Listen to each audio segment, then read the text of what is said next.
పశ్చిమ బెంగాల్లోని డార్జిలింగ్లో వర్ష బీభత్సం సృష్టించింది. కొండ చర్యలు విరిగిపడిన ఘటనలో మృతుల సంఖ్య పెరుగుతోంది. మిరిక్ దగ్గర కొండ చర్యలు విరిగిపడి 14 మంది మరణించారు. మృతుల్లో చిన్నారులు కూడా ఉన్నారు. ఈ ఘటన జస్బీర్ బస్తీలో చోటు చేసుకుంది. ఘటనా స్థలానికి చేరుకున్న పోలీసులు అధికారులు సహాయక చర్యలు ముమ్మరం చేశారు. మృతుల సంఖ్య మరింత పెరిగే అవకాశం ఉన్నట్టుగా తెలుస్తోంది.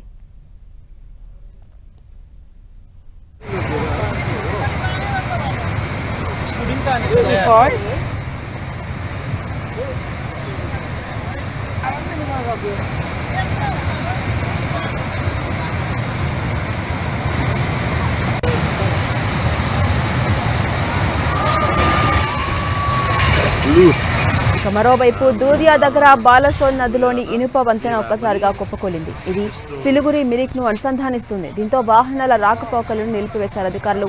ఇక కలింపాంగ్ జిల్లాలో భారీ వర్షాల కారణంగా పరిస్థితి దారుణంగా మారింది. 717 జాతీయ రహదారిపై బండరాలు పడ్డాయి. దీంతో సిక్కిం సిలిగురి మార్గం మూతపడింది. ప్రయాణికులు ప్రత్యామ్నాయ మార్గాలు చూసుకోవాలంటూ ఇప్పటికే అధికారులు సూచించారు. మరోవైపు కుంభవృష్టి వర్షాలతో సహాయక చర్యలకు ఆటంకం ఏర్పడింది.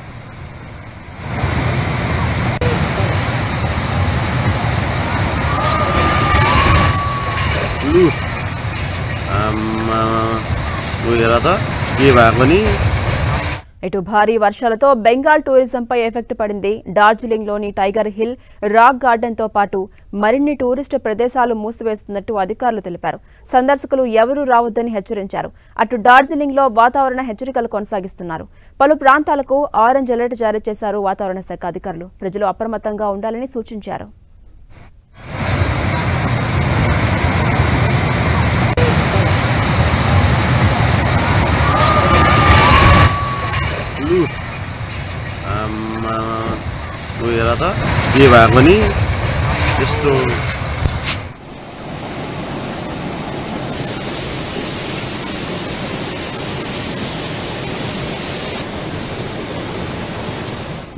మనం విజువల్స్ చూస్తున్నాం. ఒకవైపు వరద ఉధృతి కొనసాగుతోంది. మరోవైపు ఒక్కసారిగా ఇనుప వంతెన కుప్పకూలిన సందర్భం మనం చూస్తున్నాం.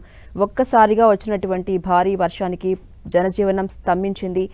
అనేక ఇబ్బందులకు గురవుతున్నారు ప్రజలంతా కూడా. అటు అధికారులు కూడా సహాయక చర్యలు ముమ్మరం చేశారు. ఇప్పటికే 14 మంది మరణించారు. మరికొంతమంది మృతుల సంఖ్య పెరిగే అవకాశం ఉన్నట్టుగా అధికారులంతా భావిస్తున్నారు. ప్రస్తుతం సహాయక చర్యలు కొనసాగుతున్నాయి. మరోవైపు అక్కడ ఆరెంజ్ అలర్ట్ కొనసాగుతోంది. ప్రజలంతా జాగ్రత్తగా ఉండాలి. ఎవరు కూడా బయటకు రావద్దు.